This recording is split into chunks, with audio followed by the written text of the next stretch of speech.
care who it is. This is a brotherhood. And if we stand strong together, we can't be denied. If one of us goes down, we have another, and another, and another that's ready to fight. So let's hit this field and bang them, bang them, bang them. Somebody, light me up.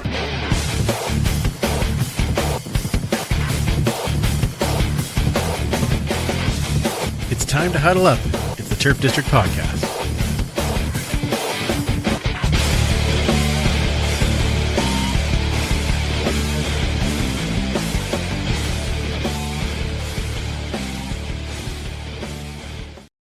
Welcome back to the Turf District, where we huddle up to talk all things Edmonton Elks and the CFL. Thank you for joining us, whether you've downloaded the pod or possibly you've joined us live on YouTube or Twitch or Facebook, or possibly you're listening to us on Edmonton Sports Talk Radio. Thank you for taking the time to spend with us as we talk about the Edmonton Elks, all the excitement that is coming right away. Of course, we're into our second week of training camp. We've had a fan day to talk about. We've had a scrimmage that we can talk about. And of course, we get to prepare for a game this week. Yes, it's just a preseason game, but a preseason game, but it's a game that we get to talk. That's actually the title of the podcast. Ready for preseason. Preseason. Joining in this evening, one Commissioner Kayla. How are you? It's a Tuesday. It's the most Mondayest of Tuesdays. Yes, yeah. I've actually never had a problem with Mondays. I've always had a problem with Tuesdays, and this was just an example of why. Okay. Otherwise, I'm great. Thank you for asking. I sure hope Tuesday evenings are okay. I gotta hang on. Okay, yeah. that's oh, fair. dandy. Yeah, that's fair. Also, Linda is here. How are you, Lala? Oh, doing well. I slid right from online beer school into this, so perfect. Nice. We've been working on our base. Okay. So. I'm excited about this. I have to say, in our little get together yesterday, and you brought out an oatmeal stout, so I figured I would have one for this evening. Oh, nice. And so tonight, that looks like Yukon, yeah. It sure is. Yukon Brewing Unplugged, and very, very tasty. So thank you once again for introducing me and so many people to so many wonderful beers. We love it. Also talking football. Don't get me wrong. It's there's more to it than just that. As we go along this evening, please add your comments in as we go. We will try and get to some questions as we get through towards the end of the podcast. But on whichever platform you're watching, throw in your questions or comments, and we will get to them as we can. All right, we get to start with the Christmas time events of this year in training camp report, and at some point we'll have to have a training camp report brought to you by, I don't know, some kind of turf company. I'm sure. There's got to be somebody who wants to sponsor one of these things, right? Come on now, let's or a beer company. Come on, brought to you by Linda's homemade brews. There you go. Linda's homemade brews. Love it. I love it. Brought to you by Janelle's Cupcakes. Yummy. Okay. So was interesting week. Obviously, since we talked last Tuesday, I know I was able to get out to a practice on Wednesday, and then on Saturday, Sunday, Monday. Saturday was really freaking cold. And yet we stood there as the troopers that we are and watch practice. But Linda, tell me a little bit of what you saw over the weekend events as we were there every day. Well, starting with that smaller field, the smaller number of players at camp, I've had to be much more discerning and much less ruthless. And I've now officially reached the puppy stage where I like them all and I want to keep them all. And it's going to make the next phase quite difficult. Every day, every couple of days, you hear about somebody that man, we just named him and now he's gone. But I'm by and large just liking what I'm seeing from everybody. And when you decide to have a mediocre day, it really shows. And what we're seeing is that was your one shot. Yes. You don't get a mediocre day this week or last week. Yeah. So I don't know. I've found it thoroughly entertaining and energetic, and the attitudes are still good, and the enthusiasm's still high, and the plays are fun. And every time Powell throws a pass, my hands hurt. It's very fair. Got a rocket. And we did chat with him. Unfortunately, I wasn't able to get a chance to edit down some of our conversations from yesterday at Fan Day, but we'll hint at some of them, and they will come out as episodes here before too terribly long. Because we did have some excellent chats. So but I was gonna say I forgot to mention one thing. Saturday was, although it was very cold, it was also very special because we got to see our friends and Tennyson out on the field as the coach for a day, and it was fantastic. I loved how Killer embraced it. I love how he was really getting him involved. Watching him stretch beside Woodmansey was a riot, and although one of the best parts was when Quentin said he wasn't quite sure which coach was going to drop more F-bombs, but it was still outstanding. It was so great to see. And then he came over to the scrum afterwards, and then we got to ask him a few questions, and I just thought it was great. So well done, Tennyson, and great job by the team to support that and put Tennyson got to do the breakdown at the end of the practice, and you could hear him in the middle of all those guys yelling. It was so awesome. So I'm very happy to see that. Did you get any of the interview? I didn't, because I wasn't actually recording, because I was just talking. I wanted to hear the scrum, and then Mark's like, well, why don't you ask him? So then I just turned him into, I asked him a bunch of questions. So it was pretty cool. I think Campbell got it, but I haven't heard it from him yet. So I like that at the end, Coach Killam just essentially dismissed the rest of the Eberts family because Tennyson was going for lunch with them. That's right. Yeah. Amazing. I think they thought they were taking their kid home, but he goes, no, we'll let you know when he's done lunch. Yeah. You can come and get him. I thought, yes. Well, and he said it's training camp. That's the best part of training camp, is that we get lunch. So come on, let's go. It was really, really cool. Kayla, I know you were just there for Fan Day, but tell me what you saw. Tell me what you liked. At Fan Day? Yeah. Well, it's great to just be back, I guess, on a quasi football field. Yeah. I mean, it is. It's a legit one, but like it's not ours, so it's a little bit different. But yeah, it was fun. It was nice weather. I got burnt, like my scalp. Oh yeah, me too. Check this out. Look at, that's my regular color. Yeah, that's pretty. Yeah. I got told at work a couple of times, you got a glow. I'm like, yeah. It's called Siren. That's what that color is. One side is still a little more siren-y. Yeah, this one's a little more pinky than the anyway, whatever.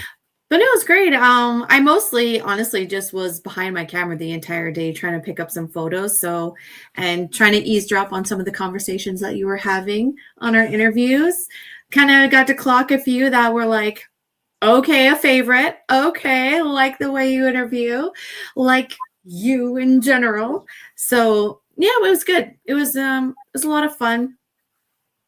Not much more to say than that. I mean, I the one thing. So I don't know if this is like gonna spoil anything that you guys are gonna say, but there was no scrum this year, or not scrum. There was no scrimmage. Thank you.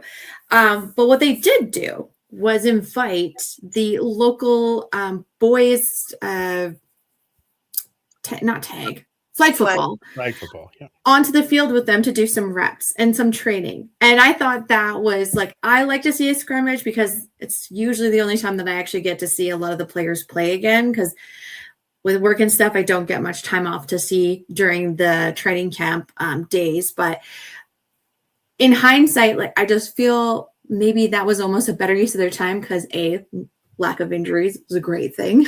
Yes. And this is a great way to reach out to the community. Like, you have flag football on one side, you have the Elks Fan Day on the other side, and at the end of it, it kind of like all joins in. And maybe some of the guys, girls, whomever was playing, didn't watch the CFL, but now they're being coached by a player. And some of the photos I got were just such gems because you could see them like pointing to their palm and demonstrating where they wanted them to run, what route they were going to do. It was just such an honor to watch that and to see like their eyes lighten up. And then when they would make a huge catch, all the players would be like, "Oh!" Right? Like, how thrilling would that be as a little player to have a professional athlete sitting there coaching you, telling you to run around, and then like cheering you on, throwing you in the air? Like, what more could you ask? It was so cool. Yeah, they did post today what Mark Killam was trying to play DB against one of the guys, and he went to the side and then caught the ball, and like all the players went nuts, right? So it was although there was also a couple of kids that made some incredible catches. Yeah, one-handed ones. Yeah, one and then there's the one kid that like was falling backwards and had two hands up and caught it. I was like, oh my goodness. And some of the corrections too, like you could see the ball kind of like bouncing back, but the player corrected himself, and you're like, dude, that is like pro level stuff. Yeah, it was cool. And you could tell the players liked it as well. So Yeah, that was good. yeah. So as you're talking about the scrimmage, they actually had the scrimmage on Sunday. And the reason they didn't have it at Fan Day was because that turf is over 10 years old. And so they had the CFLPA actually come out and look at the field, and they're like, no, there's going to be injuries. So they moved the scrimmage to Sunday. And so that was actually it wasn't as cold as Saturday. That's for sure. And there was a bunch of us that took in the scrimmage. And I think the one thing I'll take away from the scrimmage was that the offense is taking time to gel. And Cody was pretty frustrated about it after the practice. I don't know if you've watched the YouTube link where he did his scrum post scrimmage, but yeah, he was not his chipper self. Let's put it that way. And Mark kind of said the same thing. He's like, the offense, needs to get on the same page. It's not surprising that the defense would be ahead at this point of training camp, but the offense definitely needs to work on their timing and trying to improve that. And he was very confident that Cody was going to do that. And the throws definitely looked a lot more on par, I guess, or on cue during the showcase that they had at Fan Day. Well, I wish I would have. Well, I couldn't have gone anyway because I had a wedding brunch, but still. Exactly. Yeah. Too busy on the long weekend. It was fun to see Dwayne Mandrusiak shagging balls that Jesus kicked, behind the knothole gang like he was doing 50 odd years ago. Yeah, that was pretty cool. Yeah, that Jesus kid's got a leg. And he's a lefty. Yeah. No. And he was kicking it out of the stadium at least twice.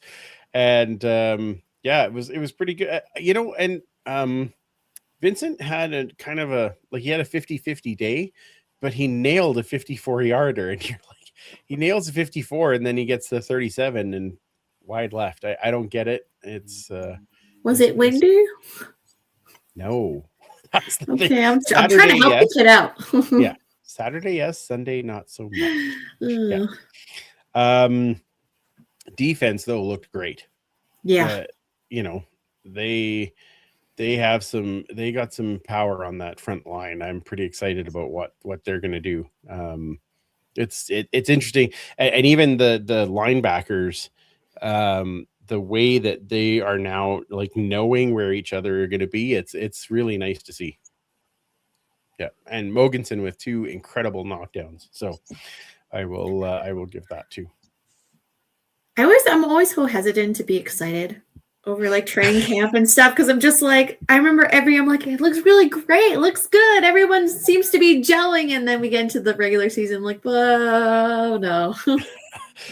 Oh, I think there's still a show me, like, oh, 100%.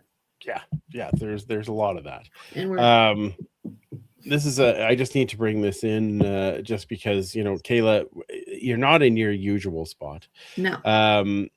And so, you know, Tim was saying that you were, you know, washing your Tuesdays away, Still and am. that it was so weird to not see you in your woman cave.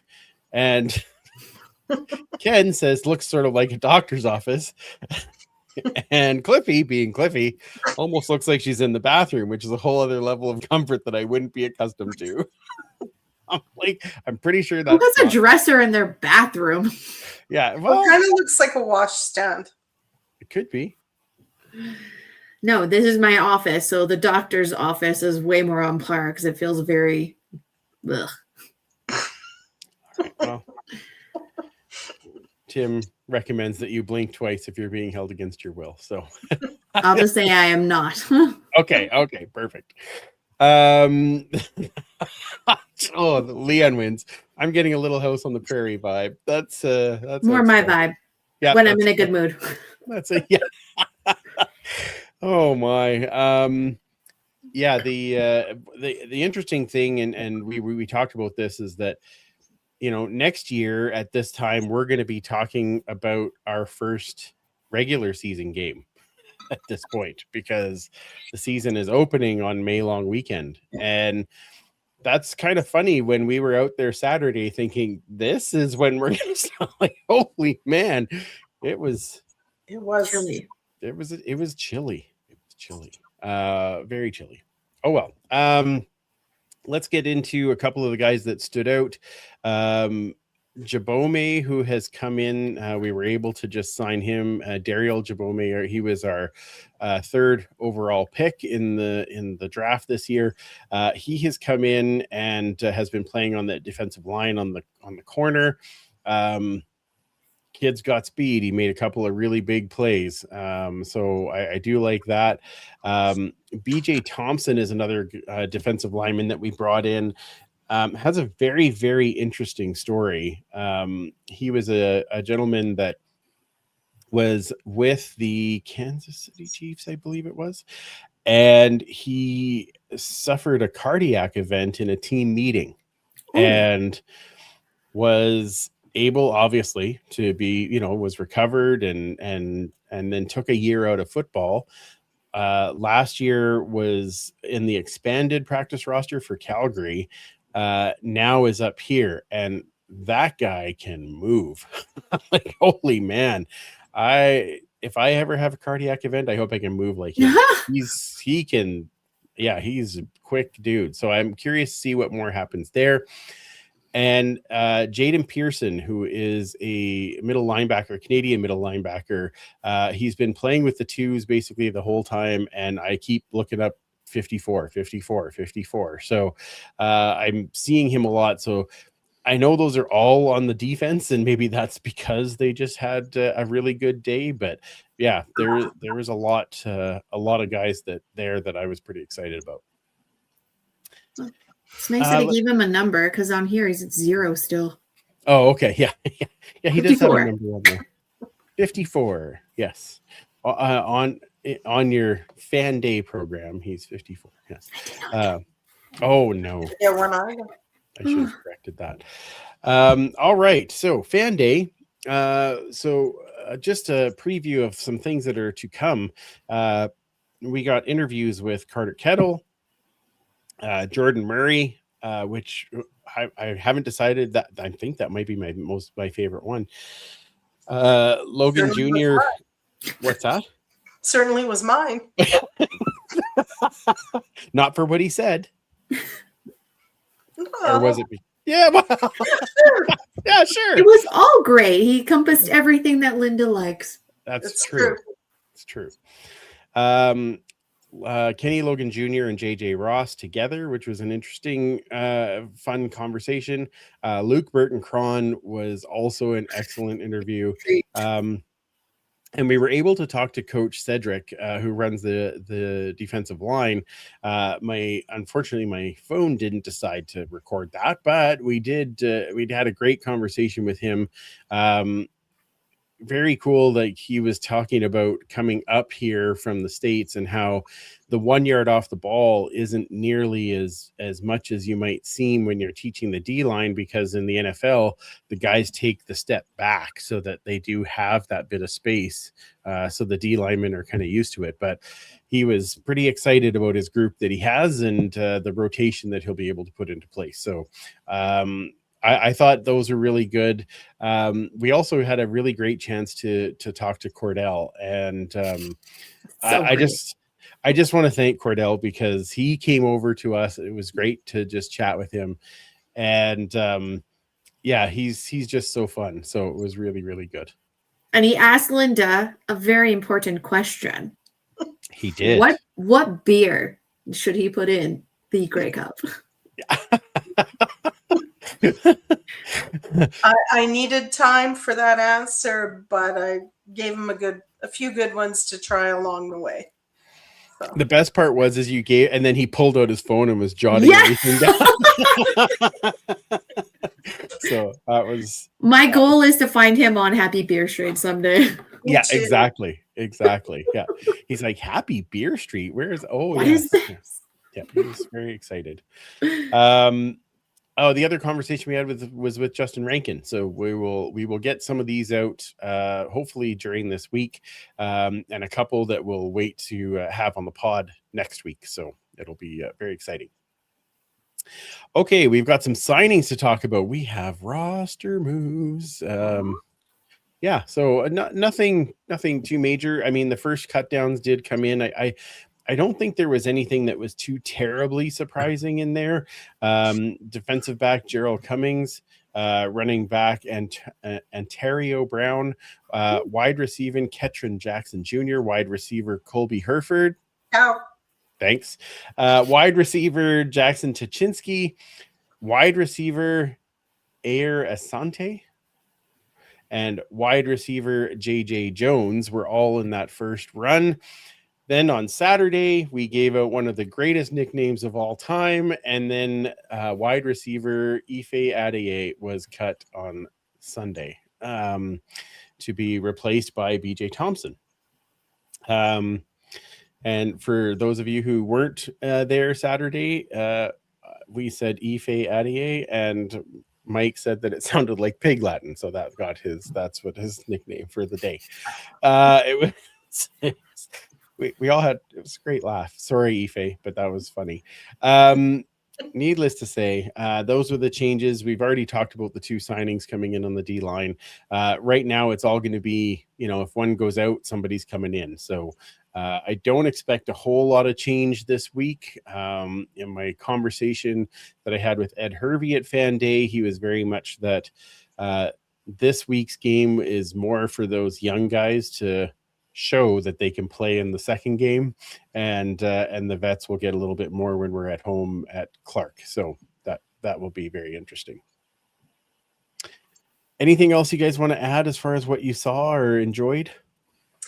I would say I thought the layout was a lot better than when we've been at Spruce Grove before. It was really family friendly. Lots of stuff for people to do. Even the autograph signing. More people were engaged between the two fields instead of up in those bleachers, which are way on the east end. There was hardly anybody in those bleachers. Everybody was part of it, and I thought it was really well put together. One of the best ones we've had in a while, I thought. Yeah, I agree. I loved how they set it up. Nathan had a great time. He enjoyed himself after I bought him the hat that I thought was just going to be a hat for signatures, and then found out it was $60 when I got to the till. Ooh. Anyway, That was when Christine told me, oh, he's getting the baller hat. He's getting the pardon. What now? Oh my God. Okay, well, good for him. He loves it. It's wonderful. So that's good. But I agree with you, Linda. I thought the setup was great. There was a lot of I would say it's probably one of the better attended fan days in the last few years. And Chris Morris was very available. You could see him talking to a lot of people. And it returns to that community. This is your chance to talk to the guys and talk to some of the coaches and talk to the president and all these types of things. And so it felt very community oriented. So I agree. I was very impressed with that. Anything else you wanted to add, Kayla? Just mostly, I think on the interview side, when we were, unfortunately, we don't have any evidence of it, but we did interview Cedric, like you said. Yeah. And I feel like he's just one of those type of guys you just want to roll up to a diner and have like endless cups of coffee and talk football. He just like gave those very personable vibes. And you're like, you're a defensive coach? Are you serious? Like, are you joking? You seem like the kindest, gentlest person. But it was really cool, actually. Maddie and I walked down to the other side when all the defense was down there, and just to hear them and how he was coaching and teaching the guys and being like really interactive and patient with them was really cool to see. But again, like comes across very gentle. But at the end of the day, I wouldn't want to mess with him, and I like those kind of people. It's true. That's very much what I thought of Jordan Murray. Jason Momoa. I like meditative and calm off the field, but I'm not crossing that monster. He is a giant human. Oh my goodness. Didn't Justin Rankin like come up like halfway on his numbers? Yes. Take your kid to day work. Take your kid to work day. Yes. Day work. And I think Kenny Logan Jr. really helped in that whole JJ Ross interview. Like they were great together, but I think Kenny kind of led the charge on that one. Yeah, absolutely. Yeah, and great talker. It was good. So. And I'm sorry, this is kind of weird, but oh my gosh, his skin was so beautiful. I was like, what do you use? Like, what products are you using? Because you was smooth. Well, I guess I know what question you're going to ask him when we have him on the pod. That's great. He's going to say something stupid like water, and I'm going to like,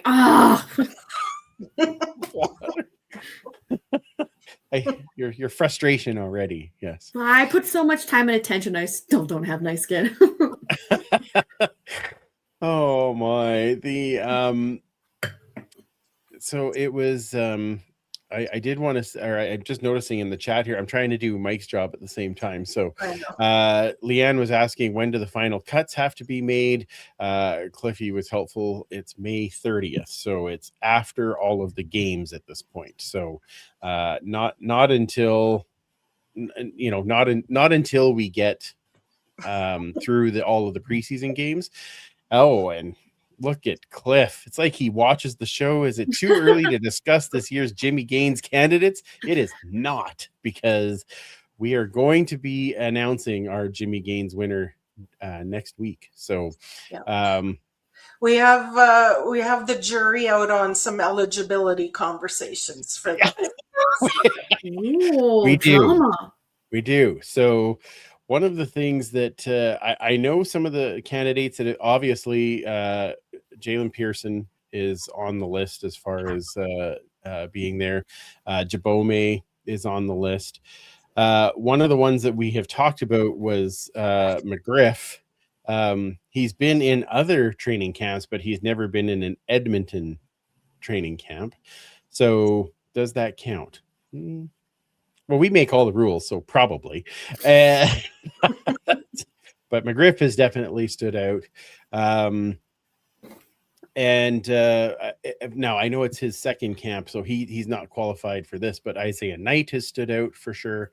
So I don't know if there's other ones that we are quite ready to put on the list, but I'm sure Paul will have a list for us next week. I'm Fair. excited. He is going to the game in BC, so he will be able to give us a first-hand report of how it all went down, because the rest of us are going to be watching on CFL Plus. But also, Mama Sue's going, so that's pretty exciting too. Correct. So she gets a vote this year. That's right. Yeah. That's fair. Right? She should have. Mhm. Oh my. This is a winner right here. Ife Clay. That was hilarious. Iffy Clay. Well, he said that if he was Utke. Oh, he ended up. Okay, points. That's pretty good. Yeah. Oh my, that's pretty funny. Yes, he was at K. Okay, let's talk about our home game themes. We didn't get a chance to talk about that last week, and I did want to talk about that a little bit. Part of the point that I do want to make with this is that some of them are not themes. So, I appreciate that they do home game themes. I do like, and I in the last couple of years, the prehistoric party has been a riot. I love that they do the Indigenous night, and of course the Indigenous logo is so amazing, so I love to see that on the team. But we'll get there. So the first one, night at the Knot Hole for the preseason game, I love it. They're trying to make it a bit retro. You're gonna be at Clark. I can tie it to a theme, so that one's pretty good. The next one, home opener. Home opener is not a theme. It's not a theme. It isn't. It's okay. It's going to be called the home opener whether you do something or not. So that one's not a theme. I'll be the beer opener. That's more fun. What? The only kind of opener I like, one that goes like this. Yep. Yeah, exactly. Salute to service. Excellent. It is a theme. So July 9th, flyover. Make sure you're there. One of my favorites. I always love to have the flyover, and I love all the salutes that they do for service people at that night. It's fantastic. Earlier this year, hey? It is earlier. Yeah. It's usually in August. Yeah. Of course, next year it's probably going to be at the beginning of June. So whatever. Yeah, it's fine. July 17th, Dog Days of Summer. I love this idea. Bring your pooch to the park for the game. Now, I don't know how they're going to work it, because I know, like, I can't bring Wilson. He would never survive, but he would also need an entire seat. He's not a small dog. So I'm curious how this plays out. But for if you love pooches, this is the night. Prehistoric party on August 1st. Nice. That also happens to be the Tackle Hunger night. Should be really great. I can't wait to see more cheerleaders and dinosaur outfits. People racing in blow up T-Rex. The little ones. Oh, the so little ones. Yeah, the baby. Was it a Triceratops that won last year, I think, or something? We'll take it. All good. And Tackle Hunger, of course, very important. And smart to put it on that night, because usually those are very successful nights. So right. Yeah, very, very smart. Family Day on August the 15th. Again, I think they've done a good job with this in the past, having some of the characters around, having more of a family interactive halftime. Very good. So I can get behind that. Now, August 21st is Country Night. So I would just like to point out that even Saskatchewan got rid of Country Night. I don't know how we are still stuck with one. And if you're going to do a Country Night, then on one of these other ones where you don't have a theme, like home opener, you can make it Rock and Roll Night. How about that? Like, let's do something that you just balance it. Like, I don't know. I don't have a cowboy hat. I don't care to get one. So that's where this... It's like Liz almost wrote in and said, "This is what you must do." Something like that. Yes. Something. Then the next one is Labor Day rematch. Ooh, what a theme. Right. Hey, thanks. September 12th. Victory is the theme. What's it? What's that, Linda? Victory is the theme. Okay. That I can get behind. That'll be the title of that week's podcast. Victory is the theme. Yeah. Could be like the antithesis of country theme or something, right? Like Right. stamps are coming in. Like, there you go. Heavy metal night. Let's go. Yeah. That'd be great. Yeah.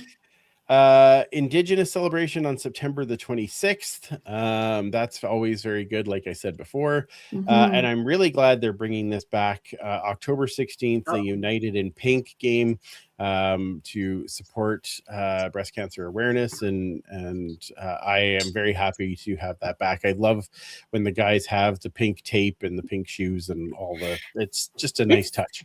It's been a hot minute. Yes. When's the last time we had that? It's been years. I can't even tell you. Years ago, I think. Was it a couple of years that we had it? No, a couple of commissioners ago, I said. Okay. Yeah. That's fair. Yeah. I don't think we ever had one with Ambrosi. Yeah, maybe not. Yeah. So it's been a long time. So I'm quite glad to see that one coming down. I know other teams have done it, but yes. Yeah. Yeah, but we haven't been able to do it here. So that is a good one. So, all right. It is our favorite time of the podcast. We all know what that means. You all set, Linda? Okay. Okay. First down, this beer.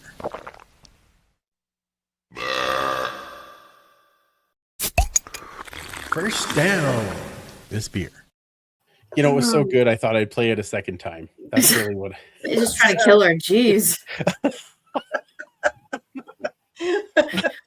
Sorry, Linda. Okay, go ahead. All good. So it's been a fantastic run at camp so far. And so sticking with the camp theme as we head into the next week of camp, I've chosen a second beer from Camp Brewing in Langley, BC. This one is a collaboration with Four Winds Brewing in Delta, BC, which is a brewery I'm really fond of. This is Crosswinds Maybach. Okay, so crosswinds are those winds that blow across one's direction of travel. And I have to say that I think the crosswinds this year have blown in a great bunch of players, and we've had the best time watching them so far. So I thought that name worked. So what's a Maybach? Well, it's another word for Hellesbock.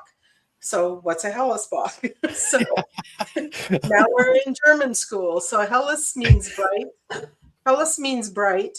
And Bock means, well, literally Bock means billy goat, but to the Germans it means strong. And May means May, as in the month of May. So this is literally a strong spring German lager that's at the pale end of the Bock spectrum.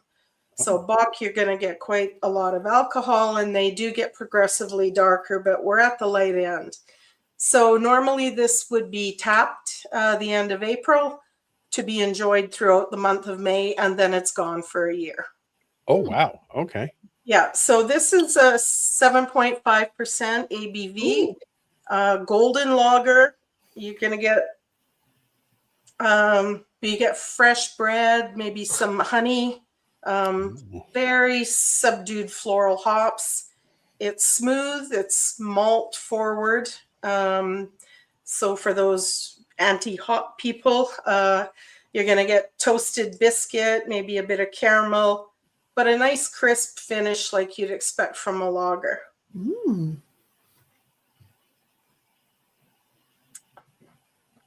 I find it a bit, it's delicious. The mouthfeel is not quite as crisp as I was expecting, but it is definitely balanced. You're not left with anything you shouldn't be left with. So Maybachs aren't very common around here, but the timing is right. If you want to try one, you should be able to find a few in the liquor stores for the next few weeks anyway. Very interesting. So Wow, I need to find one of those. That sounds delicious. I think you'd like it I think both of you would like it. I think it's a really good beer, and those are two good breweries that put it together. So the next up is from a new Alberta brewery. I haven't had any of their beers. I've never been there.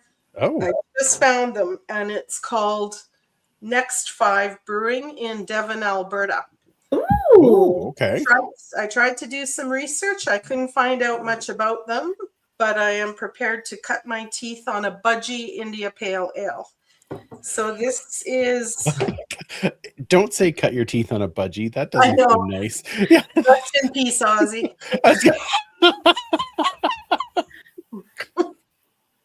So this is the 5.7% ABV. It tastes quite a bit lighter than that, but that's the right range. They're saying citrusy, hoppy, crisp, boozy, and crushable.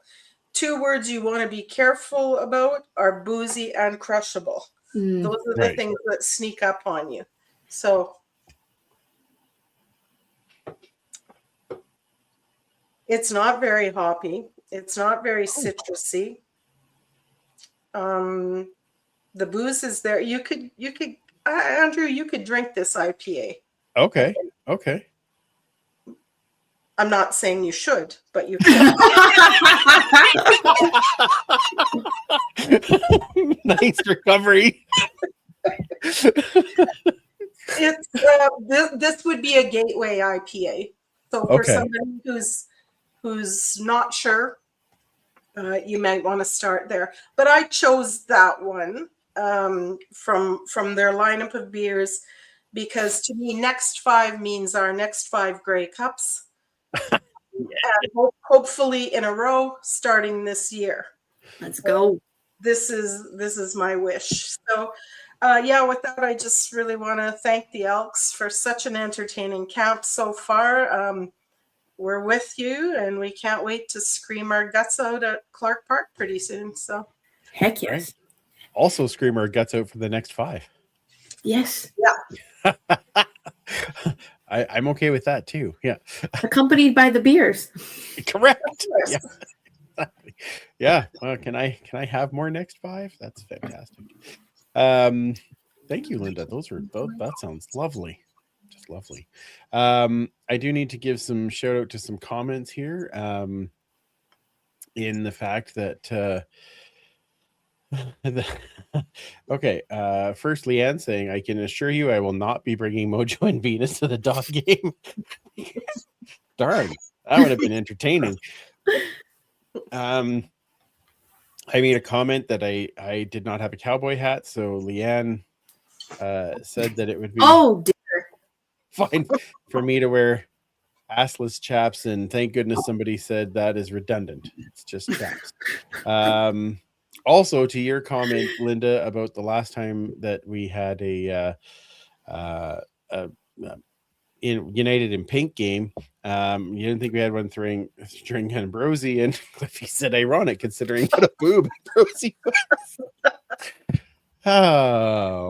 Cliffy. Yeah, exactly. I was waiting for with the assless chaps. I was waiting for the Jesus Leanne comment, but it didn't come. So we'll have to see how this goes. There's probably one still about to arrive. Yep. So. Yeah, exactly. Okay, we get to talk about a pseudo game, a preseason game. I like that. A preseason where it is the Elks at the Lions. It is in Langford on Saturday at 3 p.m. our time. You'll be able to catch it on CFL Plus, but that would be the only spot to catch it. Luckily, that's free. You just have to give your email and away you go. So you should be able to sign in to see that game. This will be a challenging game in the fact that they're going to try and get as many of the young guys in as they possibly can. It is definitely going to be an evaluation game. But let's start with you, Commissioner. What are you looking for, or what are you wanting to see in a first preseason game with this team? Well, I think the O line is at the top of our list just to see who is in the rotations. Obviously, I don't think we're going to see any starters. We never know, but I doubt it. But you never know. More so on the home game, we'll be looking forward to that. I want to see if there's any receivers that Ed Hervey has silently kept quiet from us, or one that is more maybe exposed to the elements that can really pick up on what is required. Because I mean, yeah, we have talent for sure. Our running back situation, we're good. We're good. We got Justin Rankin, we've got Javon Leake where needed. But we really want that gem, that diamond in the rough, if you will. You know, we know Ed Hervey, like we've said how many times, that he can go and find receivers. I mean, Kittle is wearing 80, so he has to do that number. Very proud for me. There is a guy that kind of looks like, has the stature of a Bryant Mitchell, and not the temperament, I'll tell you that much. Fair enough. But yeah, I really just want to see all of the talent. I hope they do a lot of rotations, but not so many where we can't see a few guys shine, right? Because I mean, if you take 2 reps, what really does that indicate? But I really hope we have a few that just are like those, where did you come from? My goodness. So for this one, I'm looking at the receivers 100%. Awesome. Linda. Well, she said what I was going to say. Like, for starters, the O-line, whichever quarterback we put in, and some have a quicker release than others. It's early in the season. I don't want to see quarterbacks on their butts. Well, unless it's BC's. Right. But I don't want to see ours down. I don't want anybody nicked up. I want to see whatever, if you're a 2, 3, 4, I want to see the protection specifically. Mm-hmm. And then again, the receivers, I think watching them at camp this week, you know, you have 2 good days and 1 less good day. And some of the people that I was pretty impressed with early on have had a couple of off days lately. And so, yeah, as you say, Kyla, Kayla, sorry, a gem. I had 2 thoughts going and got neither of them right. That Maybach is really strong. It's fine. Yeah.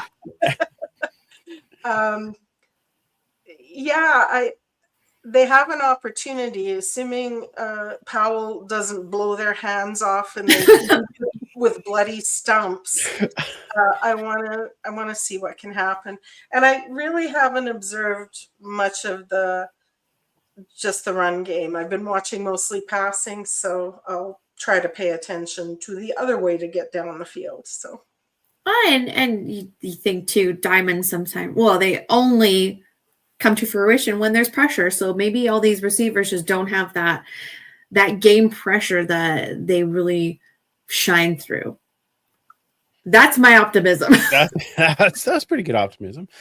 I do think that some of these guys are different when the lights come on, yeah. Right? And we've seen it before, right? So I want to say 2 years ago, Justin McGriff had an unbelievable preseason with Hamilton, and then got injured, and that was the end of that. So when the lights come on, does all of a sudden that very, very long frame all of a sudden become a bigger part of the plays, right? So I'm curious to see what he can bring. I am going to be focused quite a bit on our DBs, because I do think it is one of the strengths of this team, but I want to see what it's like against another offense where they're having to continue to gel and work together when they don't know what the play is that was called. And right. So that's the part that I'll be watching there.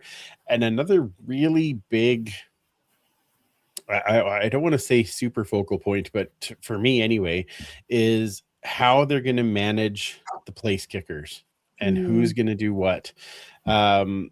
Both of them have very strong legs. Obviously Jesus having a global status, but Blanchard has the Canadian status. But who's going to shine when the lights come on? Because we need to make sure that we're getting those points. And although Blanchard had a tough first game, he did become fairly consistent throughout the rest of the year. So I don't want to be like, well, it's, he's in the scrimmage and he's missing and that's it. He's cut, I don't want to write him off, but I do want to see both of those guys come in with wanting to show, how well they can do with their accuracy and that they have those big legs. So that's exciting. And I think because we've said this through the entirety of training camp, it'll just be exciting whenever Jake Julian punts the ball. Right. At the scrimmage, there was like nothing going on. And then we were sitting in the stands and Julian punted one and there was 3 of us and we were all at the same time like, shit. Like in the air, it's flying. I think it was on Tuesday or Wednesday that Paul and I were counting, and he was averaging between 4.5 and 4.9 as a hang time. It's ridiculous. So, it's going to be very, very interesting. So the kicking game, I think this is a good time to kind of, I mean, Jake is there. Jake's not going anywhere, but the place kicking game will be a big part of this game. Well, it's a good thing they're not going to play in BC Place. Right? The ball might get stuck in the big old speaker up there again. I know that was a Jake last year, but still. I thought that was an interesting bit of intel that we got yesterday about, the left-handed holder for the left-footed, or the left hold for the left kicker, and that these guys have a history together. It'll be fun to watch that in real time. Yes. Yeah. So, Paul was telling us that Cole Snyder played with Jesus Gomez in the States and was his holder, and he's left-handed, so he's able to hold the ball for the left-handed kicker without, like losing all of his fingers. So that's always a good thing. Look how that worked out. Yeah. Great bit of intel from Paul there. So, yes, I think that will be very interesting to watch. What are you guys taking in the game on the weekend then to watch that? Are you going to have time in the midst of everything else?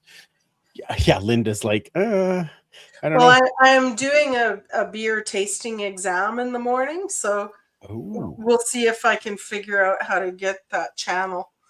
Okay. I want to. See how it goes. I need to hire a 14-year-old to come set me up before I go do my exam. I'll send Nathan over. He's a good little IT guy. Yeah. Plus you can show him all of your GSI. It'll be amazing. What about you, Kayla? Oh yeah, I'll have my computer set up in my garden. Nice. Do some gardening and watch some football. It's like the best day ever. I am very tempted to try and just set aside the time to set up the TV and have it go, like, sit outside and watch it. We'll see what the weather's like. It's been really nice, so you just never know. It's probably going to turn at any moment. Yeah. All right. Well, that was a fun, and look at that quick show. Nice. Look at us go. Chef's kiss. Obviously, Mike's the problem. Obviously, yeah. Well, can't wait to tell him that. That's outstanding. That'll be the title of the podcast this week. Mike's the problem. Yeah. Needless to say, very excited to have some games coming on that we will be able to follow. A very important question. Yeah. When is the Dave and Morley show? The Dave and Morley show will be on June the 2nd. So I believe that's what the date is. Yes, June the 2nd is the Tuesday, right before our big kickoff for the season. So Now, I haven't asked them yet, but that's the plan. So we'll go with that. And will we have the night before football? Is that The what you night call it? before football? Yes. Yeah, I've got to get right in that in all my spare time. So maybe I'll do that while I'm watching the game on the weekend. We'll see what I can come up with. Try and get that and see. Maybe Morley wants to read it this year. We can trade it up, Ooh. right? Ooh, never know. But I will, I'll try and get that all set to go, but it should be then. And next week, we will be joined by Paul to announce this year's Jimmy Gaines winner. Oh, wait, I think, if I remember correctly. Oh, Jimmy Gaines. There it is. Well, I know there's a reason I had that there. Yeah. So next week, we will announce the Jimmy Gaines award. There we go. Okay. So make sure that you tune in. Zach Mathis still has his thumbs up from his big win last year. We'll award our thumbs up prize this year next week. So tune in on Tuesday. In the meantime, Linda, where does everybody find you online? Instagram at TrueBrew42. Fantastic. Commissioner? On Twitter at Duchess Lombardi. Wonderful. Follow our good friend Superfan, who obviously is the follow him at is the problem. No, I'm kidding. Follow him at 56 Parkies or the history at EDMHISTOREE. You can follow me at Free Policious or the show at the Turf District on all of the different wonderful social channels. Well, wonderful is probably a stretch, but you know what I mean. Follow us on all of the social channels. We will be back next week, as I said, to award the Jimmy Gaines Award, and we will be back the week after with our season preview because we are getting into that time of year, which is so exciting. Real games are coming on the way. So thank you again, everybody. If you have joined us, like I said, next week we will probably do an overtime as well. So make sure that you have your questions geared up for us next week. Otherwise, for Linda and Commissioner Kayla and Superfan Mike, I'm Andrew. Remember, you can't catch footballs with your face, and we will absolutely talk to you next week.